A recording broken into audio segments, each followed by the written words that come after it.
Welcome to the Terrible Podcast with your hosts, sports journalist David Todd, and from SteelersDepot.com, Dave Bryan. Just a couple of Daves, chillin', talking Steelers.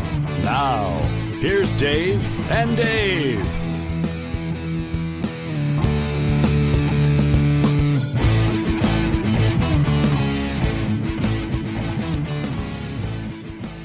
Welcome to the Terrible Podcast with Dave and Dave, Season 9, Episode 41. I am Dave Bryan from SteelersDepot.com, and I'm doing the intro today. That means my co-host David Todd is not with me today. He is in New York and ran into a few problems associated with what he's doing there this morning. So, sitting in for him is my partner in crime, Alex Kozora. Alex, happy Monday. Happy Week 9 Monday.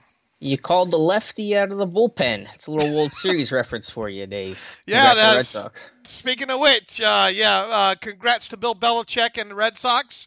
It sure felt like it the way they dismantled the Dodgers. I obviously didn't watch every pitch of that series, but I'll tell you what, I watched quite a bit of that 18 inning affair the other night, and a little bit here and there in between. It just seems like. And look, I'm not a big baseball guy. I was much more in my younger days, but it felt like the Dodgers got out coached in that series, right? Mm-hmm. Yeah, I think it's fair. And that's something that normally Bill Belichick does to teams. And by the way, we know everybody's excited about Monday Night Football tonight. New England Patriots playing the Buffalo Bills. Then as Alex and I were talking beforehand, Thursday night, you get to look forward to the San Francisco 49ers playing the Oakland Raiders. So probably not the best time to be a football fan in general the next few days, but I tell you, it is a good day, I think, to be a Steelers fan. And before we even get to all that, I guess we should address what happened in the city of Pittsburgh here a few days ago, Squirrel Hill area with the shooting at the synagogue. Alex, you live close to the area. Why don't you kind of speak a little bit about? And look, I mean, obviously we went through a similar type. Cowardly act, if you will, here in Vegas a year ago, October 1.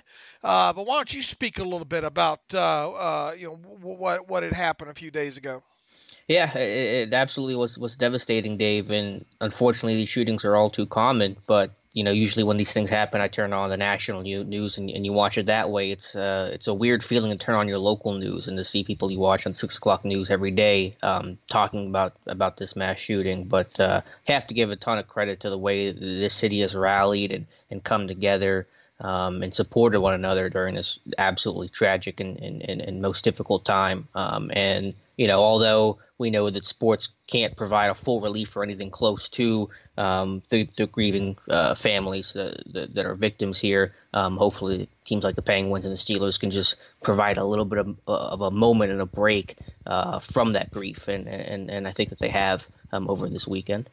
Yeah, and a similar thing here in Vegas with last year with the Golden Knights inaugural season, and of course all of that, the shooting here happened right at the start of the season, and it's not going to, it kind of helps, I guess, serve as a distraction a little bit more than anything else. It obviously doesn't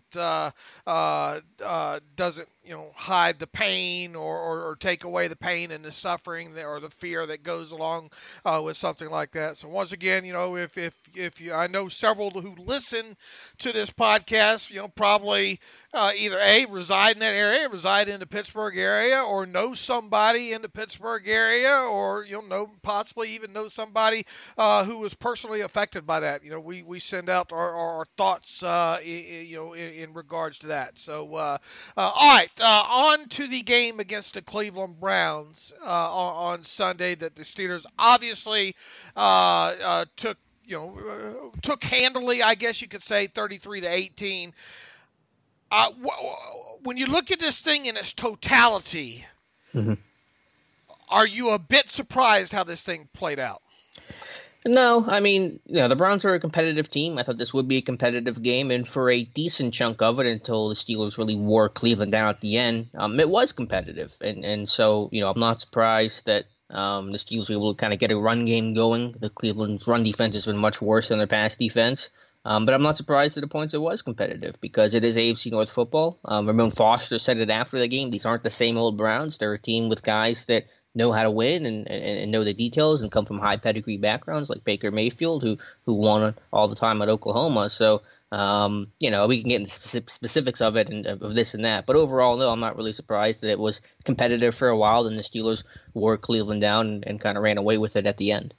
And it kind of played out exactly the way I thought it would. The Steelers would come out slow. I talked all week about that post. Look, I will have to go back, and at some point, maybe during the offseason, I will go back and look at maybe every team in the NFL coming off the bye week as it relates to first quarter touchdown scores. It is a bit of a cherry pick stat, and it's not like the Steelers offense as a whole is great on any week in the first quarter. Now, we did see them come out and score two back-to-back first quarter scores against the Falcons a couple of weeks ago. But, this is an MO I think the Steelers offense and Ben Roethlisberger have going back, to his rookie season. They've got to find a way to start faster. I know it's easier said than done, but I wasn't shocked one bit that they came out and laid an egg in the first quarter. The Browns kind of, in my opinion, pulled a reverse Steelers of going down and only getting a couple of field goals there. How many times have we seen the Steelers come out of a first quarter or the first couple of drives with only 6 points or enter get into the second quarter midway with maybe a 6-0 lead, and you're thinking, man, I sure hope that doesn't come back to haunt them. But no, I wasn't surprised. They went in with a 14-6 lead. However, I was not surprised with what happened in the second half, and a lot of this stems from the fact that I talked about this, I think, with David as well, too, during a couple of podcasts this is a Browns team that has already played 4 overtime games this season, and they haven't had their bye week yet. You just had a feeling that they were going to start wearing down a little bit to the nub, and especially being on a road in an AFC North game there, and that's exactly what I think happened. Both lines, the offensive line and defensive line, for the Browns just look uninterested, and of course this is a Steelers team coming off of their bye week, so I just personally I think they just wore them down in the second half. Yeah, no, I agree with every single word you said there, Dave. Check out Jamie Collins on James Conner's second touchdown and his attempt. I'm using air quotes here because you could just tell he was just gassed and I don't want to say he didn't care, but he just didn't have anything left. And so you're right. The Browns have played a ton of football. Steelers off the bye. So while the Steelers were the rustier team to start because they were coming off the bye, they were the fresher team by the end. And Cleveland sure wasn't. So, and I always wondered why, really the last 2 weeks, why Randy Fichtner has come out in heavy personnel, 22 and multiple tight ends and multiple running backs. And I think it's kind of a long game he's playing where it wasn't really effective early, the run game, as it was against Cincinnati, where they both kind of struggled. But as the game went on, especially as you got into the second half, you really kind of went after the opposing defensive line, wore them down. I think that story played out each of the last 2 games for the Steelers.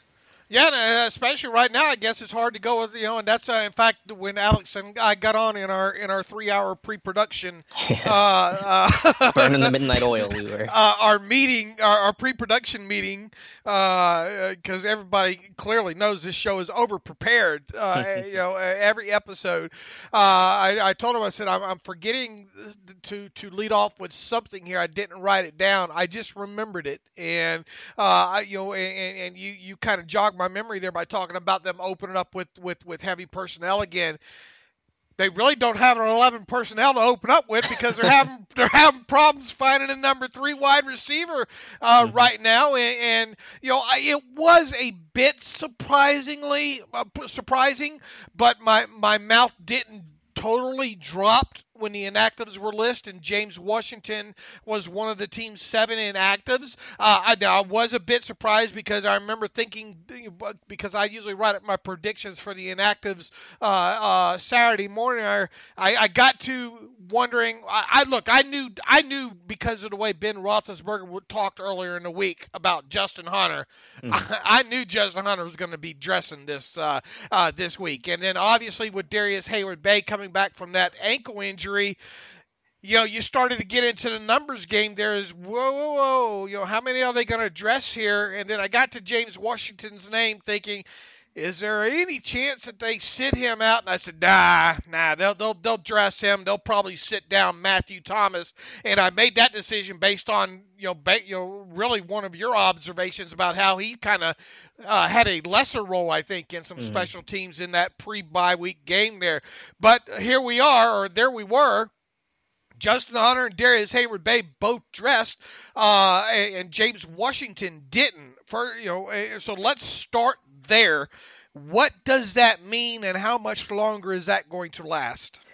Well, hopefully not much longer. I'd like to think that it's a true, classic 2 dogs, 1 bone situation where week to week, it'll be a battle between Washington and Hunter, and whoever just has the better week of practice is going to get the hat. Truly just a earn it kind of situation. But Dave, my thoughts on Justin Hunter. I got nothing against him personally, but what was it, 2 catches for 15 yards? They were fine plays, a little out route and extending for a first down that he should have been given. He wasn't. But it's been 2 years and he has 3 receptions, 4 receptions, whatever the number is.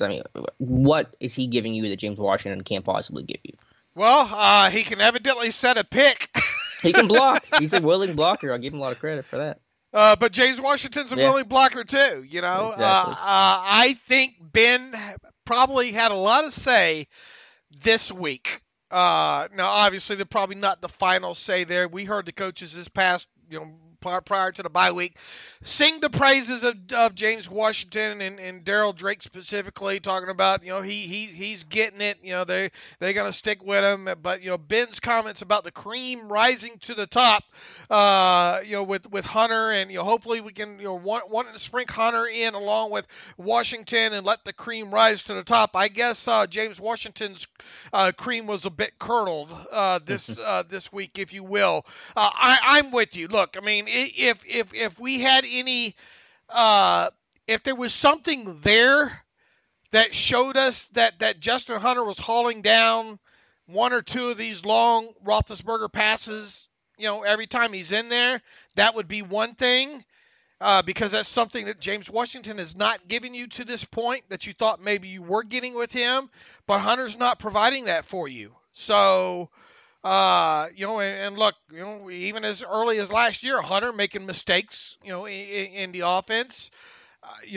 We'll see what happens moving forward, but I don't think because Hunter does not play special teams and won't play special teams, you're not going to be able to continue to dress him and Darius Hayward-Bay and James Washington at the same time, and Ryan Switty, a lot of ands in there, but you're just not going to be able to do that. So I think this is more of a, hey, let's let James Washington, regroup a little bit. You can't look at this anything other than it being a benching, if you will.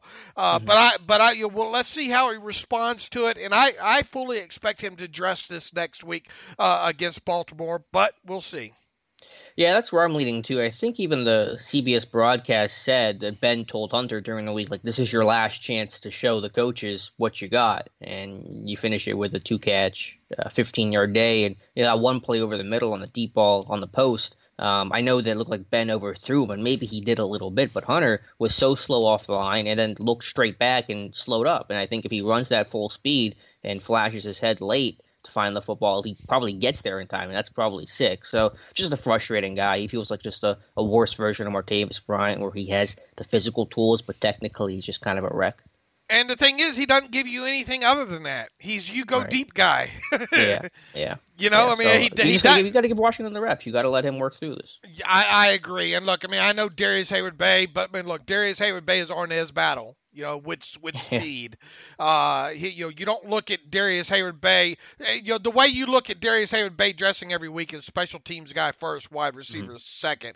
With Justin Hunter, because he doesn't play special teams, you have to look at him as wide receiver first, and then that's it. He's just not giving you anything on the outside right now. So look, we'll see what happens in this big game coming up against the Ravens. But I thought that was worth kind of leading off there. Ryan Switzer, I've sang his praises a little bit of what he can do in some shorter area stuff, but now he's had a couple of drops in some decent situations, some balls that he should have hung on to. So need to see a little bit more out of him offensively as well too. And I thought he kind of logged a little bit more playing time than maybe what I thought he was going to have initially. He played 19 snaps.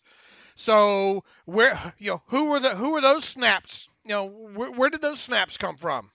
Yeah, we'll have to go through the charting that Matthew does. I know maybe they ran some 4 receiver sets, or they're just trying to rotate the number 3. I'm not really sure, but wow, I didn't realize he played that many snaps. I know he got a couple, but 19. Well, I was watching the rewatch last night, and I kept thinking to myself, man. Now I will say this. And I meant to post this last night, and I will at some point. One of the James Conner runs, I think it was in the first half, one of the long ones to the left side. Switzer did a good job of getting himself him, McDonald, Al Villanueva, and I think Ramon Foster did a great job of getting in there and opening up that hole. And Switzer, I don't know, you might be bigger. You might be, I don't think so. You might be taller than Switzer. I don't know. But it's quite a sight to see him get in there and do his part in the blocking. So I want to make sure I take my hat off and hand it to him when it comes to that. But he did play 19 total offensive snaps in that game. Xavier Grimmel, 13 snaps in that game. Chooks Okorofor, 12 snaps in that game. Nick's even 10 snaps in that game as well too. So you want to talk about some heavy packages and stuff like that. They did that, but they also had some of these other guys on the field because Justin Hunter played 38 snaps on top of it there. All right. Let's have a little talk about James Conner. Once again, another great showing statistically. I mean, I went back through all of his runs last night. I like to gauge the success rate and everything. Obviously, not a super first half, but second half where the offensive line really started to wear down the Browns and everything like that. He really had some nice runs. I think now he has 10 explosive plays on the season of 20 yards or longer. Le'Veon Bell had 11 in total last year. I think James Conner is creeping right on up to that 1,000 total yards from scrimmage mark. He's still doing it all, running, catching, blocking. Where are you right now on James Conner?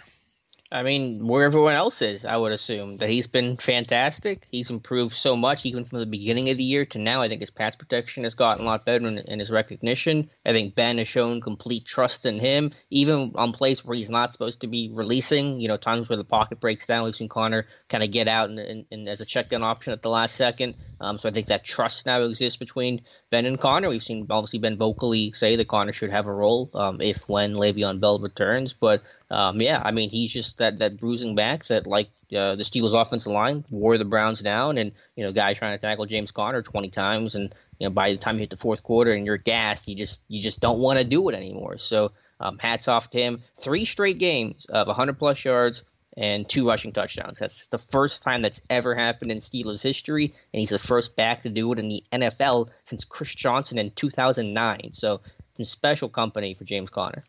I made a mistake and turned on that Game Day Live, the NFL Network show or whatnot, the post game with Dion and LaDainian and Sharp, and you want to talk. I don't know how that stuff appeals. I guess it's because it's a one shop, do it all kind of place, if you will. But man, the analysis on that is absolutely horrible, and you would think it'd be a little bit better with 3 former NFL players in there. But they keep saying And look, I don't want to take anything away from Le'Veon Bell because I was a huge Le'Veon Bell fan before all this.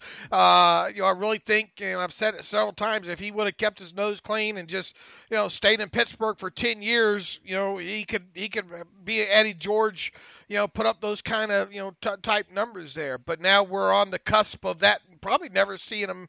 Maybe we'll see what happens in the next couple of weeks in a uniform again. And even when he does return, how much are we going to see him? And the thing that got me was them saying, maybe it was Sharp that said it, that he wanted to keep honing in on the mismatch element of why Le'Veon Bell is the better player and still the superior player over James Conner, but.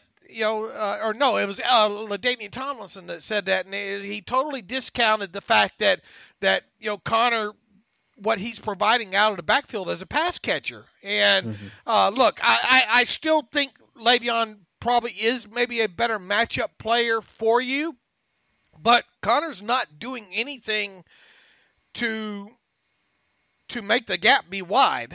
Mm-hmm. Yeah, I think the only thing that Bell clearly does better than Connor is win some of those option routes out of the backfield where he's one-on-one with a backer and can go, run an in-breaking route or an out-breaking route. Connor really isn't asked to do that very often, and it hasn't. He gets open just through checkdowns and finding space in zone coverage. So that's probably the one area where Bell's still a better receiver because he's a better route runner. But yeah, like you said, Connor's done everything to narrow that gap, and he single-handedly hurt Le'Veon Bell's value probably more than anything else.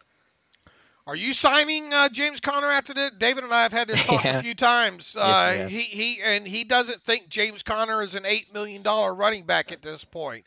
Is James Conner an $8 million running back? And would you, assuming all the parameters with the guaranteed money, yada yada, that the Steelers normally like to do with the contracts in these situations, is this something that you're exploring with James Conner during the offseason? Because you can, after 2 years with these kids now, get him locked up long term, and the better he gets, if you get into that third or fourth season, maybe he's going to start thinking, hey, maybe there's more money out there. In other words, are you going to try to get the value deal with him now at say around the $8 million mark? Yeah, I'm not opposed to it if it happens. I think it'll be hard for anyone to be mad about that, but I'd like to try to wait one more year because it is nice to have that back on a rookie deal when you got so much money going elsewhere. So, my straight answer is I'd like to wait another year, but I wouldn't be mad if it happened after this season. Well, the thing is if you waited that one more year and he's your guy and lights it up, well, then the price tag obviously is going up, and everything that goes along with that. Needless to say, he has eased the pain of the Steelers not having Bell around this year, and I don't know what I'd do right now if I'm Bell. What do you have? Does Bell have anything to gain by really coming back at this point of the season? How much is there what is the gain versus what does he have to gain versus what does he have to lose? What are the if you're to make the list of the pros and cons, what does he have to gain? Really, I guess just one, getting that accrued season so the Steelers really can't tag him again, I guess. That gets into the weeds about how all that works, but so there's that element of it, and then just showing that he can get back into shape right away, and he's still Le'Veon Bell. But you're right. It's a situation I didn't expect to be in, and I don't think he did either. Okay, let's move on to the play of the offensive line yesterday. Ramon Foster continues to do things that make him kind of defy his age and his physical build.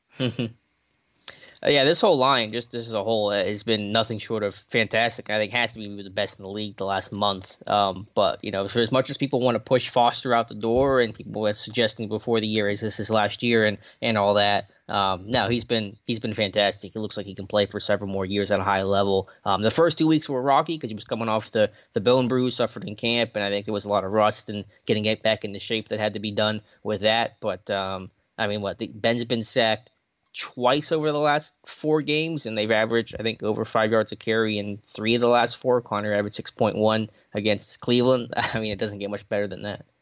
Villanueva gave up a sack to Garrett yesterday, and I know the narrative trying to circle right now about him is that, okay, he tripped over Foster's feet on that. But I've looked at that thing. He was beat. Right from the get-go there. So I'm not convinced. But that sack aside, I mean, you're going to give up a sack here and there, especially against a guy like Garrett, Myles Garrett. Is Villanueva a top 10 left tackle in this league, Alex? Yeah, I think, like I said before, he's right on that cusp. I don't watch enough of the rest of the O-line play to have a great list and ranking of do I call him 9 or 14. I don't know the rest of the league that well and that comfortable, but this whole line's been great, and you got to give a ton of credit to Matt Filer too, who played really well yesterday, filling in for Marcus Gilbert, had some extra comfort because he's had to start a right tackle this year from the Tampa game. So top to bottom, this line's been great. Cleveland's a tough team. They're aggressive. They move guys around. They throw a lot of bluff blitzes at you, and just a lot of schemes.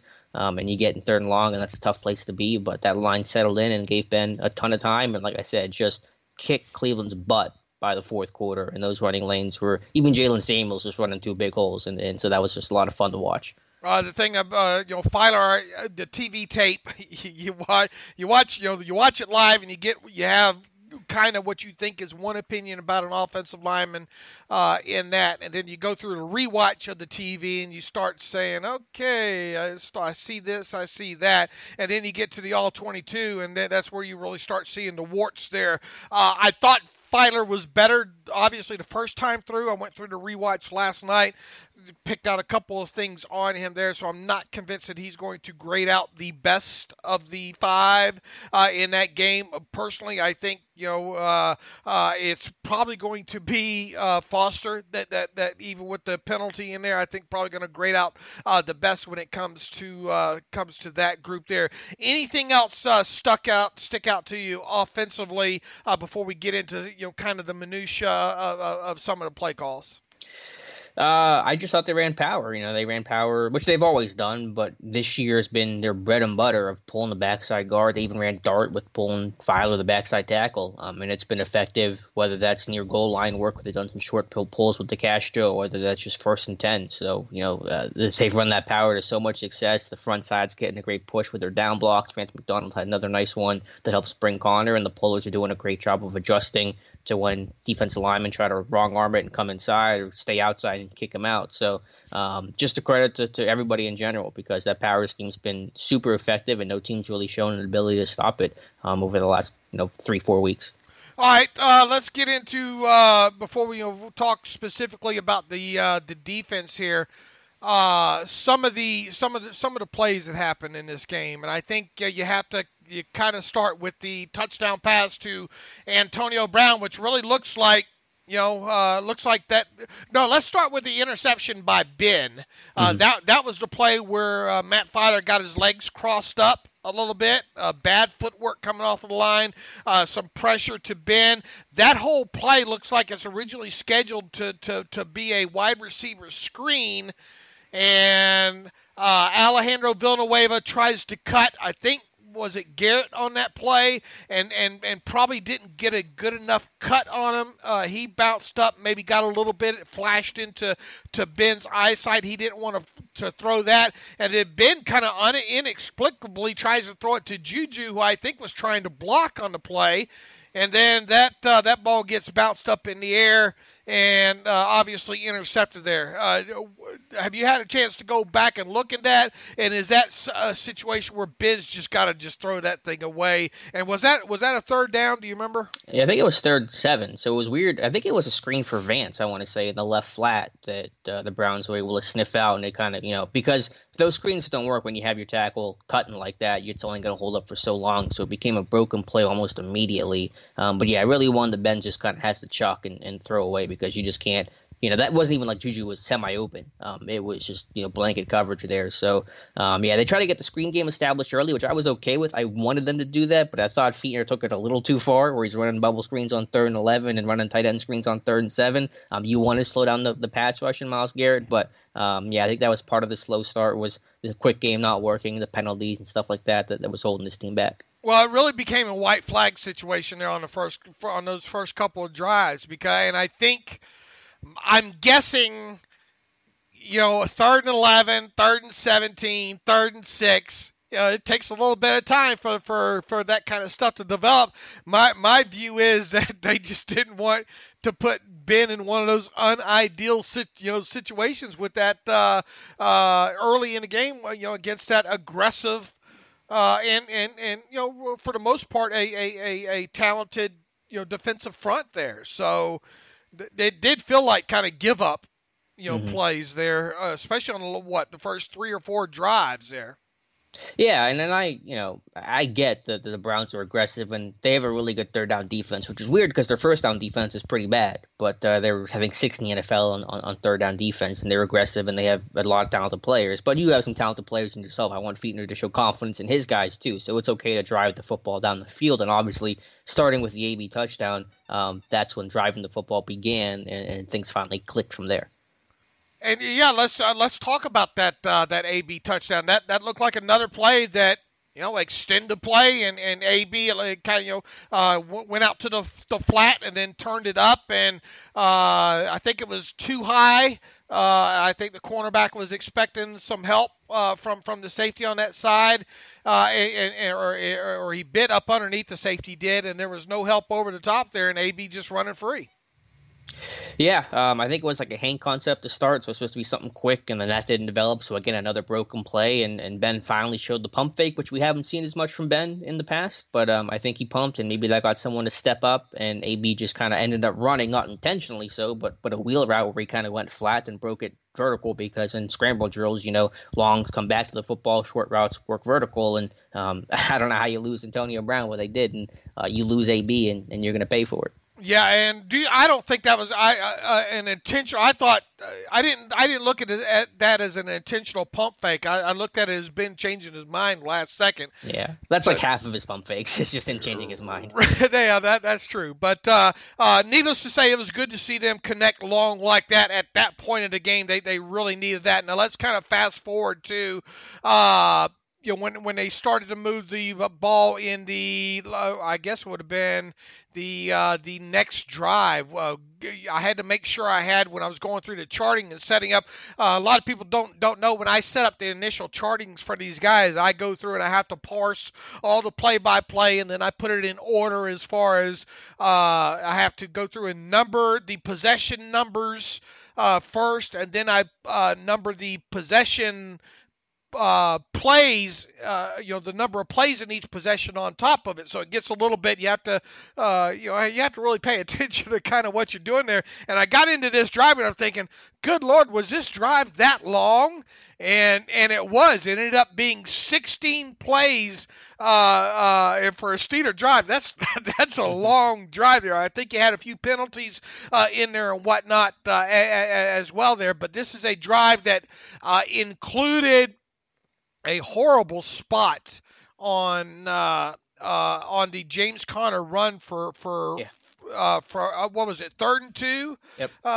He got, I don't even think he got 2 yards. He got to the line. I saw him get to the line. Yeah, he got to the line, but that was it. But all of a sudden, the ball gets marked at like the 4 or the 3.5 or something like that. I mean, just horrible. And this is the same crew that just had the what do they call it, the line judge or the field judge or whatnot, fired by the NFL and replaced by another one. So definitely not a good look there. And I understand there's some Browns fans upset. And yeah, I think I would be too, because, well, let me ask you this. If the ball gets spotted where it should have been spotted, it's, I guess, technically 4th and 2, even though it's probably 4th and, or no, I'm sorry, I've got this wrong here, because the play to Juju happened on a, which one was the one to Juju there? 4th and 1. No, I guess it was the 4th and 1. Okay, yep.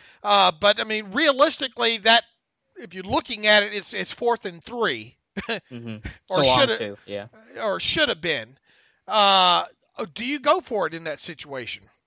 Yeah, Tomlin might have, because he felt like he was very aggressive. It feels like, the league-wide trend is to be more aggressive with the 2-point situations and 4th downs in general. But we'll never know. But, yeah, really, even if you're a diehard Steelers fan, that was just a terrible call by the referees. I have no idea what they were seeing. I was hoping that they trot, and I gotta look. I gotta be honest. I was hoping they would trot Chris Boswell out for that, because I'm not sure I could stomach going into halftime without any points there. And the whole, I think the knowledge that they were getting the ball back let them be aggressive in that situation. well, that's for that goes with me on top of it. I want to make sure I double up on point or get a good chance to double up on points too. So my thinking was, kick the field goal because you're going to get the ball again. You're guaranteed points here. Make sure you get these points, and then maybe come out and get some more points here to start the second half. So I was hoping that they'd bring Boswell out. Now obviously they didn't. The ball got marked wrong, and then I don't know. I mean, do they get that that quick slant to Juju? That's probably a first down in any wherever the ball's marked there. But then you call your third and final timeout. Then the play call, which you broke down and Ben talked about after the game, was not my favorite. You didn't like the screen to AB. I did not like the screen to AB because, well, and it's a little bit of results bias here. If I only look at it on the stats book and did not see it live, then I probably have a little bit of a different opinion on it. But boy, that was so close to being Demarius Randall going 6 the other way. Mm-hmm. It was, but it wasn't, and they got it in. It's a play that Ben talked about after the game and said that they put it in the playbook, and he said a team had been running it from somewhere else in the NFL, and they kind of took it. He didn't say what team, but I looked up, and it's the Patriots, which I'm sure is a big shock to anyone. But yeah, that little tunnel screen, which is the same play they ran to Juju for the 2-point conversion against Cincinnati, that they ran to AB for the touchdown. And yeah, Randall was super close, so that's a play you probably can't run again for a little while. But I think it's been effective, and hey, good. Every team takes from another team, so I have no problem with it. You're going to have to run it from the other direction and out of a different formation or something next time, different personnel grouping next time. I wouldn't use the motion. I think the motion is a giveaway there, where you start working the receiver in, maybe starting trips bunch and run it that way, so he doesn't have to motion in as a tip off. But yeah, you'll have to wrinkle it or just wait because you can't run it like that a third time. And then I'm thinking to myself too, what if he catches it and he's tackled there? Then you have to. Then you really, you have to get up and try to spike that thing, and then get a field goal. I mean, it's an all or nothing play, I think. And I guess that's the way they looked at it there. Well, if he catches it, he should get in. That's the idea. If it doesn't happen, then it's an all or nothing play, right? Right. Well, it shouldn't be nothing because either it would be incomplete for some reason, or if any receiver catches that situation with the 2 blockers in front, it's a 99% chance he's going to get in the end zone from a yard out. But I will say this to put on my David Todd hat here. The clock management in that final seconds was really poor because you had the pass to Juju to 15 seconds, and then they let 5 seconds run off for some reason because I don't know if they knew whatever the situation was. And while, yes, it all worked out in the end, and Steelers fans were roasting me for that because I was criticizing the clock management, that's just bad process. You got to get the timeout in immediately so that if something happens on first down, you can get another play off because at that situation, you really only have time for one more play. I'm going to go over this with David, too, at some point, I guess, on Wednesday. But what do you think about Tomlin's comments about I'm not going to pay somebody in there replay a guy to make 1.5, help me with 1.5 or 1.2 decisions a game? Well, that's classic Tomlin for you. Yeah, I mean, look, the main thing is get it right. That's my view on it. But I'll save that discussion for David. Yeah, but just last thought, I have to give the Steelers a ton of credit for their overall clock management and just how effective this 2-minute offense has been. I will have to look at the numbers, Dave, but I feel like this has been probably second to, I'm guessing, New England, the most effective 2-minute offense at the end of the first half in the NFL this year. I mean, you had it against Tampa. I'm trying to think other games where they've had 2-minute offenses work. Baltimore, did they have a 2-minute drive in the Baltimore game? I can't remember. But yeah, it's been really clean, really crisp. They have a good plan in place. I think that, Ben's calling plays he's comfortable with, and this offense clicks to get some end of half points. I'm trying to look and see if I can find their scoring by period here. Any idea how many first quarter points the Steelers have this year versus second quarter points this year? Well, I think I'm cheating here, but I'm pretty sure the CBS broadcast showed it. I think they have 36 No. It's a 36-point differential in the first quarter, so they probably have like 30 points in the first quarter. Alex, they have scored 19 first quarter points this year, and they have 94 second quarter points. Yeah, super, super strange. And the broadcast pointed out they have the worst first quarter point differential of any team in the NFL, and they have the best second quarter point differential of any team in the NFL. And that same thing yesterday. 6-0 Cleveland led after the first, 14-6 at halftime. So go figure. They have 55-19 in the first quarter. They've been outscored 55-19 in the first quarter. In the second quarter, they're outscoring 94-20. I like your idea of eliminating first quarters. Yeah. It's a good idea. Absolutely. Run that by Tomlin. Yeah, let's make these 45-minute games, and let's call the pregame the first quarter. So when they come out there, they think it's they need some sort of therapist or mentalist or whatnot to come in and make them believe that that the first quarter is really the second quarter kind of thing, because they really. Do you have any guess for why that disparity exists? It goes back to kind of what we talk about or have talked about for a little while now. It's just that they don't start fast. Mm-hmm. For whatever reason, the offense. I mean, they can't. It just seems like 3 and out. For the first couple of drives. I know that's not the case. I mean, I know we've seen in the past, like against the Falcons, they move, but there's not enough consistency there when it comes to them being able to move the football right out of the chute. And it's not like they don't have the talent to do it. I mean, they proved later on in games that they can move the football. It's just, I don't know what it is about early in games. And I think I took a little heat from some listeners this week saying, no, you don't defer. You always take the ball first. No, not right now. You don't, I don't think. I mean, I understand why they deferred yesterday. And I would have done, like I told, I think, David, the other day, I would have done the same thing. Even though Baker and them marched right down and got a field goal there, I probably would have done the same thing if I would have had the choice there. Okay, in the second half, kind of quickly motoring through this offensively, we saw them come out and start to move the football again, and then that kind of lob pass to Stephen Ridley gets ripped out of his hands. That's a little much to bench him for that, isn't it? Yeah, but I'm sure that the number one thing Tomlin said during that week was take care of the football, because I'm sure he ran through the film room of every single turnover from that first meeting that resulted in the tie where they turned the ball over 6 times. And so I'm sure that was all week preaching ball security above all else. And you lose it and you're Stephen Ridley, you don't get a long leash, unfortunately.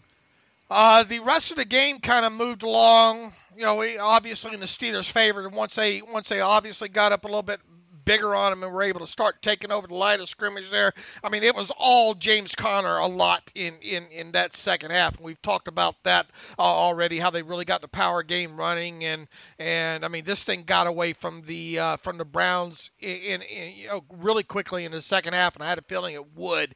All right, let's talk about defensively what we saw out of this team. I told David Todd, last week and a half, 2 weeks, we're not going to learn. The only thing we're going to learn about the Steelers' defense against the Browns is possibly how much more worse they can be. I'm not sure, I said that I'm not sure that we're going to learn anything much more other than possibly bad. Now, they did what they were supposed to do in this game. You're going up against a rookie quarterback. You're going up against a Browns offense that really, I mean, you look at their offensive weapons.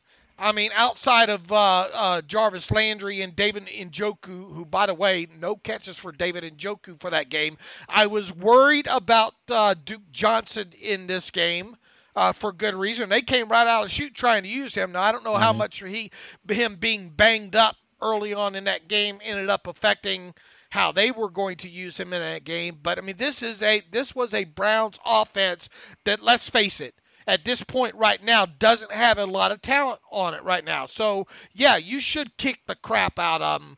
And they eventually did with, some decent mix-up of 3, 4, and I think 5-man pressures there. But even so, it's disappointing to see them allow that Browns defense to move the ball the way they did in the first couple of drives there.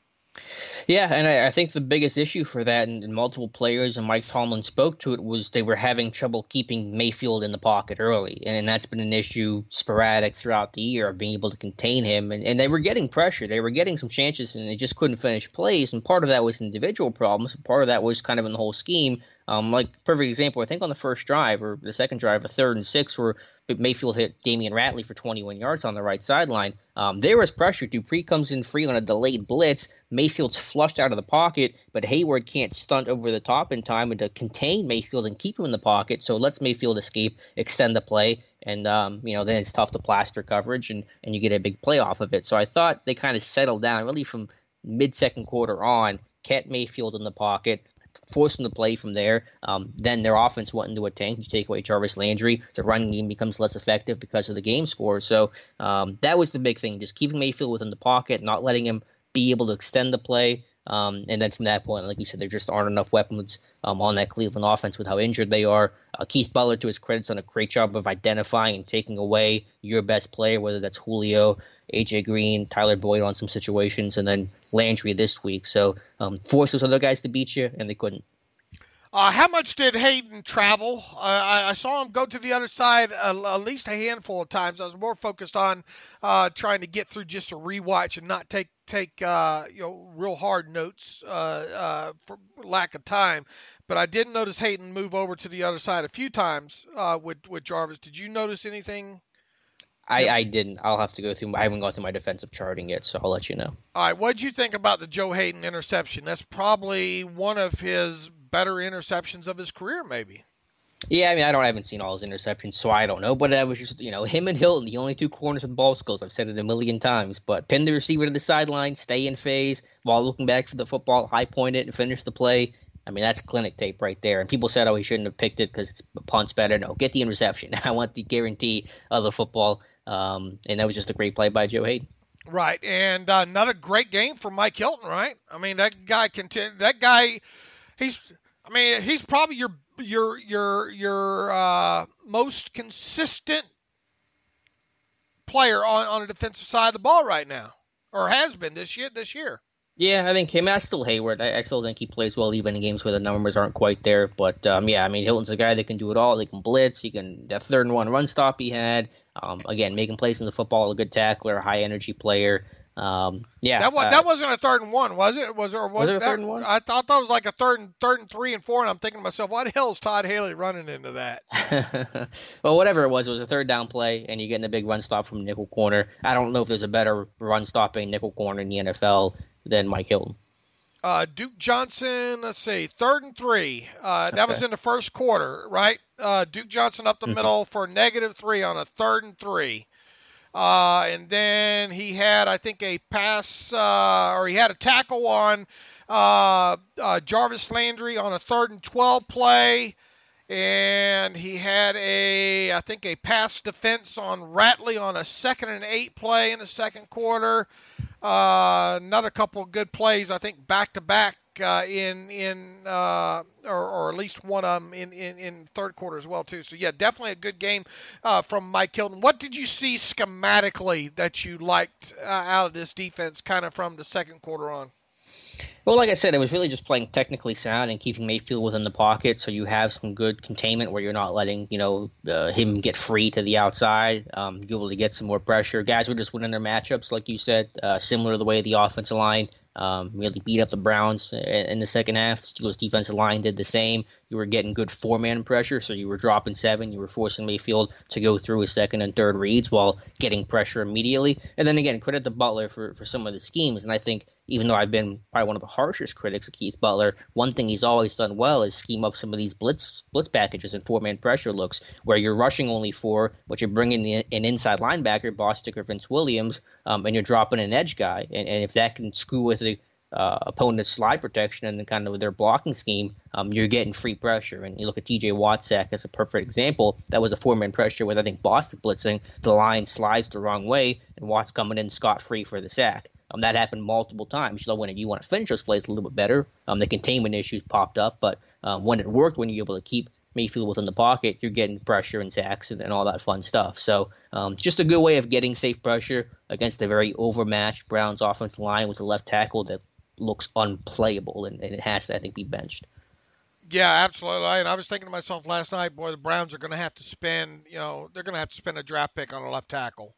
Yeah, a high draft pick. Or go out in free agency and try to find one of the top ones there, because I just don't think that kid's going to make it. They rushed, they've rushed him along, Harrison. So I mean, he looked. I don't want to take, because look, Bud Dupree had a good game. Let's make sure we take our hat off and hand it to Bud Dupree. Probably one of his better games of his career, quite honestly. Not only as a pass rusher, but I thought he did some good things against run. Now, he did lose some contain early, I think, on one that he probably should have had a tackle for loss on there. But overall, I thought a good game. Obviously, he forced the safety, forced Harrison to drag him down on that safety there. And I think, 3 times in total we saw the Steelers with a free runner, right?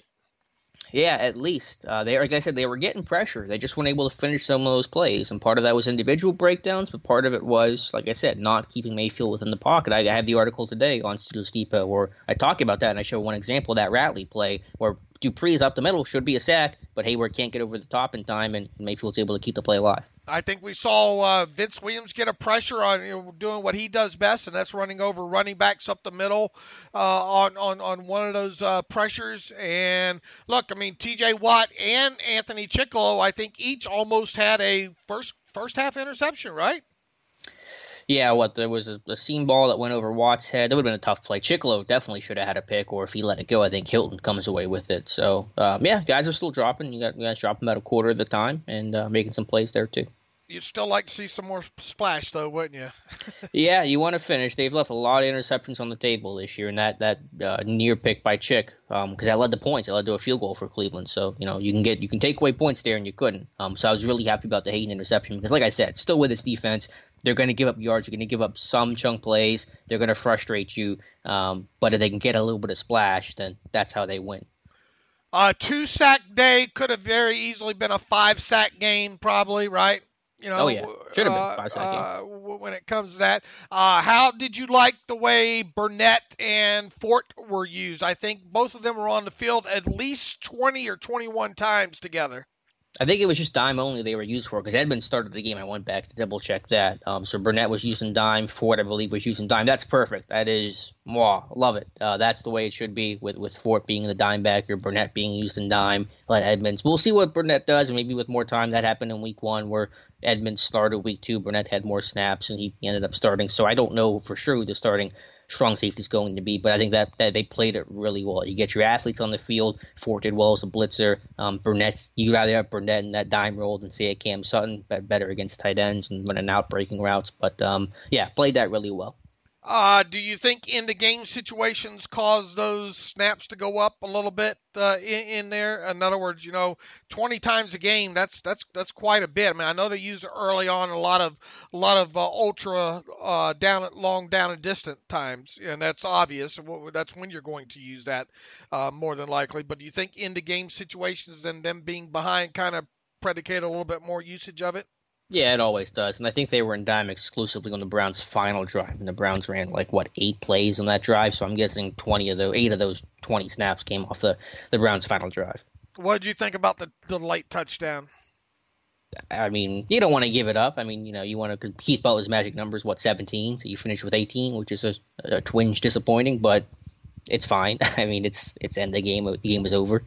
Cody Sensabaugh started over Artie Burns. Was that the right move? And Artie played 0 snaps in that game, even after Sensabaugh left with, I think, a foot injury. Cameron Sutton comes into the game for him. Is this Artie going through the Ike Taylor experience?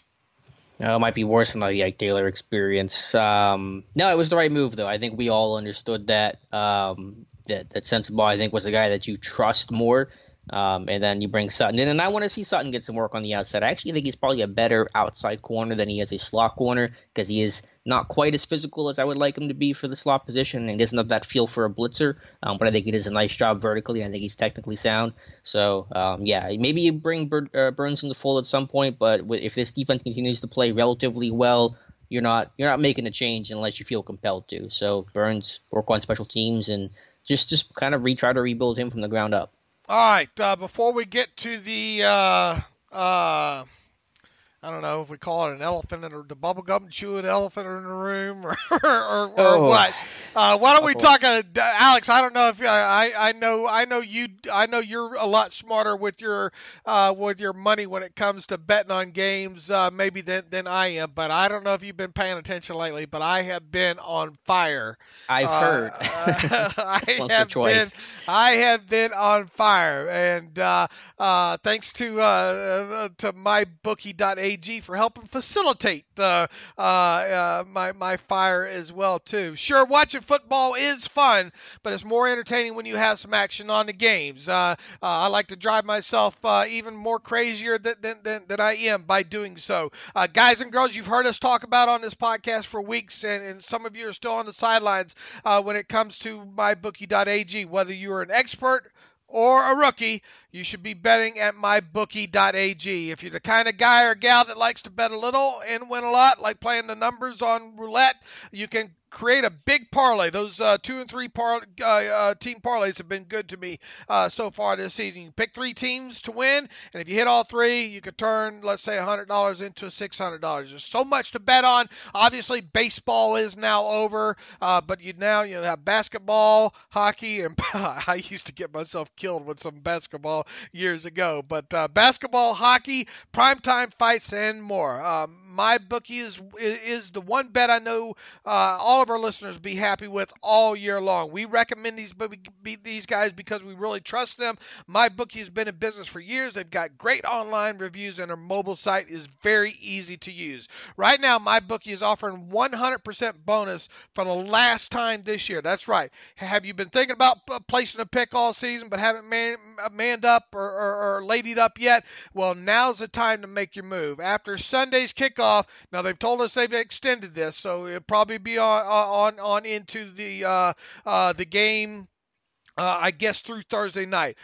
You can kiss that bonus goodbye after that. Sign up now at mybookie.ag and use the promo code terrible at sign up for first time signups, and they'll match anything $100 to $1,000 dollar for dollar. So now's the time to do it. Make sure you use the promo code terrible when you do so. Also, make sure you follow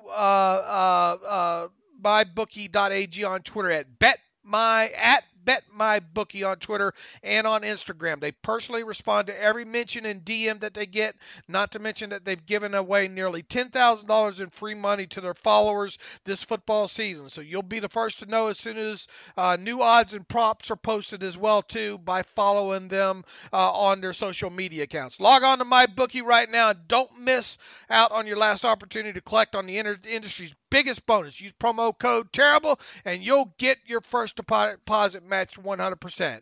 You play, you win, you get paid. All right, a lot better when David Todd does that than I do it. No, but, I think it was solid. But B plus. Maybe if I can hit a few more of these parlays, I can pay for some public speaking lessons. It's not get carried away. Yeah, that is not going to happen. No. All right. Where were we? Oh, the bubblegum chewing elephant in the room. Oh, it hurts. It hurts my soul, Dave. It hurts my soul. The Danny Smith Forever Fan Club.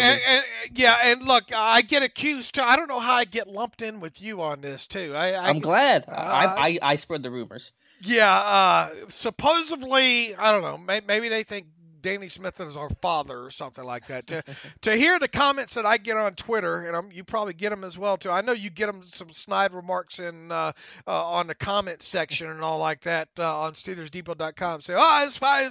It's about time you hit on Danny Smith. Blah blah blah. Look, we hit on it just because we don't want to get. We're not banging the table for someone to get fired every week doesn't mean that we don't take issue with some of the coaching that goes on with this team. And I have already banged on Danny Smith, I think, once or twice this year. I know, Alex, I know you have too, and with good reason. And we had another good reason to bang on Danny Smith on Sunday, because what happened on that free kick is just really inexcusable. No, it is. I mean, there's no excuse for it. I'm not going to attempt to say, well, this happened and there was this problem. And the worst part of it is not just that it happened, it's been systemic. You had, after the safety this year against Kansas City, you had the and I wrote about that. He let that thing was pinned. Well, you had the penalty on not being lined up, right? On Ridley. Yeah, that's what I was getting at. You had the penalty on Ridley, and then go ahead. And then you have Switzer, fielding a questionable ball right near the sideline. It probably is going to go out of bounds and give you the football. I forget where it was, the 45-yard line or something like that. Instead, he allows himself to get pinned next to that sideline. And it just kind of inexcusable things like that. Go ahead. And then it happened last year against, I think, also the Chiefs, where they had a free kick situation that the Chiefs recovered. I don't know if you remember that or not. I know Matthew brought it up right after it happened and jogged my memory. So you had the same thing happen last year. Now, there were players running after the football last year, but it was not fielded like it should be. And then, although it wasn't a free kick situation against the Chiefs in the divisional game in the 2016 playoffs, you had Justin Gilbert field that kickoff that he did field but didn't know what to do with it, and you end up with a negative 2-yard return in that situation. So you've had 3 straight years of specialty kick situations that have gone terribly wrong, and that is a direct reflection of coaching when you have that pattern there. And to hear Ryan Switzer tell it, he says he didn't know the rules of the situation. If that's true, which I believe that it is, that's directly on coaching. I don't know how that doesn't happen. It was a mess. It was chaotic and just wholly unacceptable. Every 2 weeks, because look, rosters can change. Bottom end of the rosters with special teamers can change. Now, luckily for the Steelers, that hasn't really happened. Outside of I think Nat Burray going to IR. For the most part, they have a lot of the same special teamers that they've had there, for a while now. Quite honestly, but here's the thing. You got to make sure these guys know these rules and keep reminding them of these rules. Maybe give them a pop test or something every 3 weeks or whatnot. And look, I understand these kind of free kick situations don't happen every week. And I know, there's probably time limited in this special teams meetings and all like that. But, man, before you send that unit out on the field, huddle them up real quick and go over the nitty-gritty things of what can and can't happen there. Instead of having to learn from experience, which they obviously haven't learned from past experience on that. And what made it even worse is to hear Ryan Switzer come out and say, I didn't know the rule on it, And then you have Roosevelt Nix calling for a fair catch. Just so much went wrong. And you're thinking in that situation, oh man, what a huge turning point in this game, because not only do you get the safety there, your offense is probably going to have their best starting field position of the game. And that's another thing that we could spend another half podcast on that I'll spare people on right now. The Steelers' offense, just starting field position, has been blah so far this year. And I'm thinking to myself, oh man, this offense is going to get the ball about the 40 or 45 or wherever, and they're going to put this game away right there. Well, all of a sudden you let Cleveland back in the game, really. Yep. I mean, at that point, thank God, I know they went down and scored, and a couple of defensive penalties that we didn't cover, and Sensabaugh beat for the touchdown, whatever. Thank God, they missed the extra point on that. But regardless, that was a huge momentum swing, and you let a team back in the game because of that one special teams blunder. Yep. No, and that stuff will cost you against better teams, and it just can't happen. Yeah, I don't know why Nick's called for the fair catch, and I don't know why Switzer stopped, and I don't know why literally every single Steeler stopped going for the football. Even AB didn't run for it. Like, how does AB? AB has to know the rules in that situation. So, huge blunder. Now, credit to Ryan Switzer for owning it. He took responsibility for it. I appreciate, respect that. Rosie Nix, who I love dearly, did not seem like he wanted to talk about it and seemed pretty salty about it. But that's a clear blunder. You just got to own it, and you got to get better at it. All right. Obviously, a few other penalties on how many special teams penalties this year? They had 16 coming into the game. I think they had at least 2. So you're looking somewhere in the 18 to 20 range, which I believe leads the NFL. Yeah, I mean that's another thing that aggravates you, and it's one thing if it's. I mean, we beat him up pretty good this time. So we'd like to see the second half of the season here that stuff get get cleaned up, stop talking about it. It's like and it would have been a good day for the special teams unit if that play didn't happen, because Switzer had some nice returns. Jordan Berry, again, some great punting. All four of Berry's punts that have landed inside the 5 this year have led to direct defensive points. 2 safeties, a fumble return for a touchdown, and a pick 6. So Berry, his directional punting has been excellent, and the defense is making plays off of it. A special teams coordinator for the average fan should be like a long snapper. If you don't know his name, Yep. if you don't know his name or what he looks like, if you couldn't pick him out at Permane Brothers, that's a great problem to have. Unfortunately, with Danny Smith, you could probably not only you could pick out Danny Smith visually, you could probably hear him at a Permane Brothers as well too. So here's to us maybe not talking as much about Danny Smith during the second half of the season. All right, where are you with this defense right now, and what are kind of your initial thoughts looking ahead to this game against the Ravens?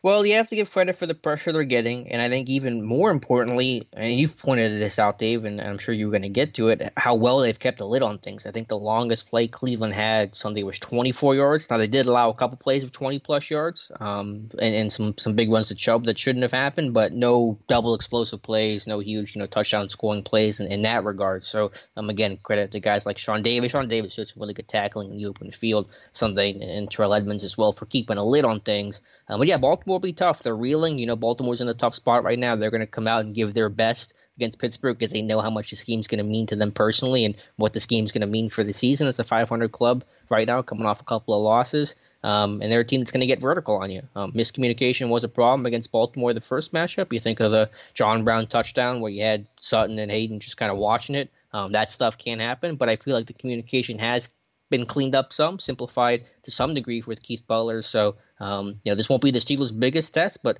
Baltimore's a physical team. They run their zone scheme well. They get vertical. They're a well-coached unit. The offensive line is well-coached. So, Steelers will have their hands full. Context. 5 explosive plays for the Browns Sunday. 2 of them came during that final drive.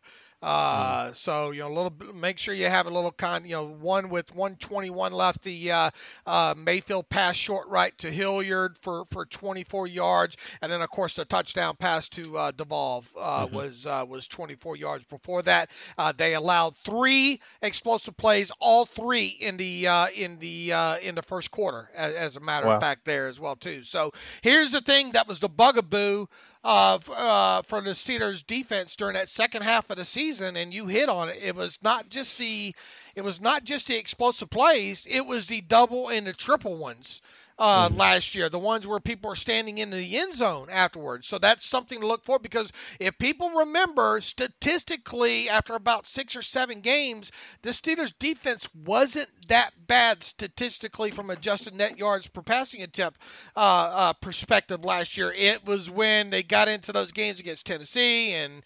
Indy and Green Bay, and that's Detroit had some. Yeah. Yeah, and Detroit had a few of them. That's when the wheels started to come off on this thing. So it'll be interesting to see how the second half of this season goes. They've got their, here's the thing. I don't want anybody, and I think the narrative this week is going to be, and I think you already see it, oh, look how maybe this defense is better than what we thought they were.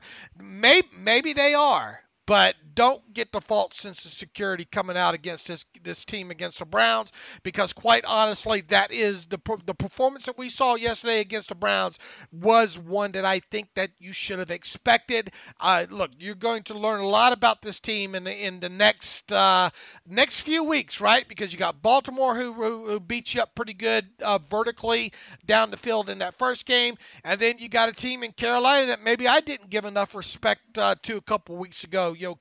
Cam Newton with his legs and able to get the ball down the field as well too. So this is a defense that's going to be tested, and we'll learn a little bit more about them in the coming weeks here. All right, anything else you'd like to add? I guess we should talk about Ben Roethlisberger. Had an injured left index finger non-throwing hand that he suffered during the second quarter of the Browns game. it doesn't sound like it's anything serious, but this is Ben Roethlisberger that just started practicing again on Wednesday. So we'll see if he's back practicing on Wednesday. It probably wouldn't be a shock if he sits that out. And I do not know the severity of the foot injury of Cody Sensabaugh, but it was enough for him not to finish. So it'll be interesting to see what happens there. And of course, the Marcus Gilbert, that was a bit of a surprise last week with the knee. Hopefully he'll be able to return this week. And needless to say, we tend to get a surprise or two every week when it comes to the injury list. Mike Tomlin will address the media on Tuesday, and David Todd and I will be back to recap that and talk a little bit more about the Steelers' win over the Browns. Any other things you want to tie up, Alex?